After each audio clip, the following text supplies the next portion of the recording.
Well, protests have erupted in Turkey after a 20-year-old student was killed while resisting a rape attempt on her way home. Thousands of people took to the streets for several days and on social media as well to call attention to the rise in violence against women. 3 people have been arrested in connection to the young woman's death, but protests continue. And today, men wearing miniskirts, you see them there, some denim skirts, they're gathered in downtown Istanbul in a show of solidarity, and they proudly posed to cameras, and many other posted pictures on their own online dressed in their best skirts. There they are, trying to show that they sympathize with the situation. Well, here to talk about all of these developments and more is Ali Sinar. He's the president of the Global Policy Institute and he is also organizing a UN panel next month to address Turkish women's rights. Thanks so much for joining us. You're welcome. It's unusual to see men in skirts in Turkey, but I suppose it's a nice gesture of solidarity. Correct. I mean, it's very important. I mean, women's rights and how we treat our women in Turkey and globally is very important. Well, what is the situation right now regarding those mass protests? First of all, I mean, Turkish Americans also condemn the horrific event in Turkey. Right now it's settled down a little bit, but the president, the prime minister, all parties condemn this, terrible incident in Turkey, and they make sure that, it's going to be convicted, with the heavy charges.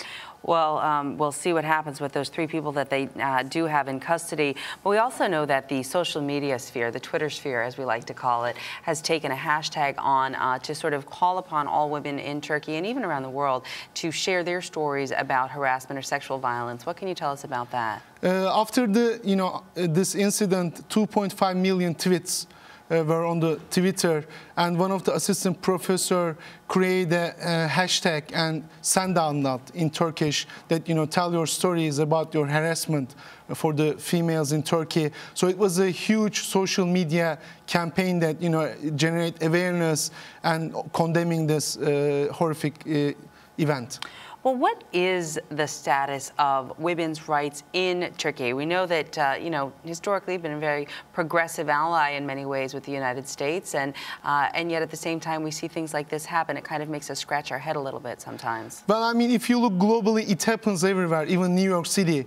4,000 incidents happened in New York City before on a harassment, when we look at the surveys or the results.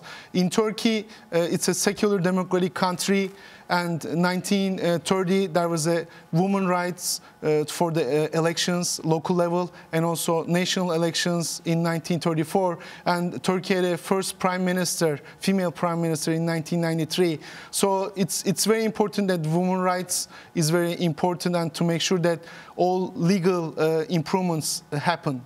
Well, we know that you're organizing yourself a high-level panel with the UN here in Brooklyn soon. Talk to me about what that is going to entail. The Turkish American organizations with our association will be organizing a panel in Brooklyn, generate awareness about violence on women.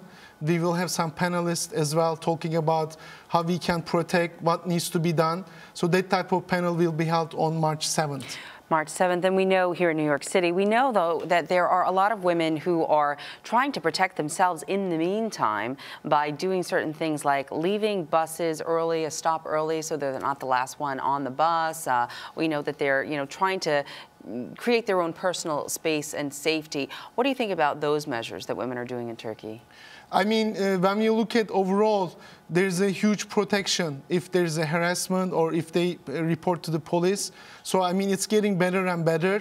And this also is raised by the lots of women associations in Turkey, generating awareness and educational summers. I think it's getting better. It's getting a little bit better. Well, we saw earlier in the video that there were men donning skirts in an issue of solidarity or, trying to support their female brethren, for lack of a better word. But what more actively are men doing to really sort of be on the front lines and prevent this from happening? What are they doing to stand up for women's rights in a real way?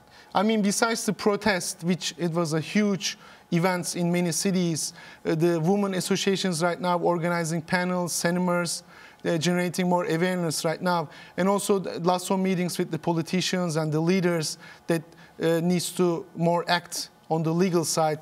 As a matter of fact, Minister of Economy Nihat Zeybekci said maybe we need to reconsider the death penalties. And also Minister of European Affairs, which he was the Consul General of Turkey in New York, he said, if I was the victim fathers, I would just take the gun and shoot the murderer.